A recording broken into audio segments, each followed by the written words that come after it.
how to forget Wi-Fi network in your MacBook Air. And okay guys, in your MacBook Air, okay, you'll have to do is go to setting or system settings. And now you can see the system settings. And on the left side, you can see the Wi-Fi. Okay, go to Wi-Fi. Here in Wi-Fi, okay, you can see the known network. So I have connected on this Wi-Fi network virus name.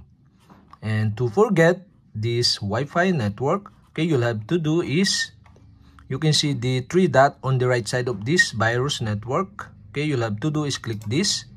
And the pop-up are show. Now you can see the forget this network. Okay, you'll have to do is click the forget this network button. And the pop-up are show again. And remove Wi-Fi virus. So your Mac and other devices using iCloud keychain will no longer join this Wi-Fi network. So you'll have to do is click the remove button. And that's it. Okay, we have successfully forget the Wi-Fi network on your MacBook Air.